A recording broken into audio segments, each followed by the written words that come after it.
Bonsoir à tous et bienvenue dans l'édition Nice. Tout de suite, les choix de la rédaction. Mais tout d'abord, cet accident impressionnant ce matin, un semi-remorque s'est empêtré dans les câbles du tramway et a arraché une caténaire, créant ainsi une sacrée pagaille. Pascal Massa et Yannick Fournigaud étaient sur place.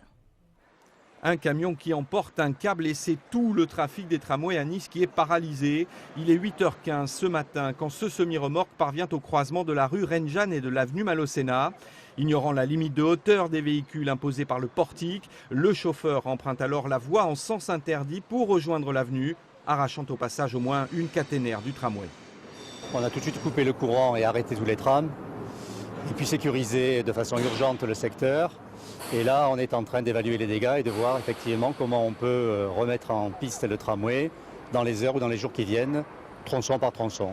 Les dégâts sur les lignes aériennes sont importants. Très vite sur les lieux, les équipes techniques entreprennent de dégager le semi-remorque pris dans un véritable enchevêtrement de câbles. Elles mettront près de 2 heures pour y parvenir. Le camion s'est encastré dans la ligne aérienne et la ligne aérienne s'est bloquée dans un des montants du camion. On a dû, pour éviter de casser la ligne et les dangers inhérents à la chute, on a préféré couper une partie du camion et libérer la ligne aérienne qui est maintenant quasiment en place. Le trafic des tramways a repris en fin de matinée sur une partie du réseau entre Opéra-Vieilleville et Pasteur. Sur la partie nord de la ligne, des bus de substitution ont été mis en place entre Henri Sapia et Boriglione.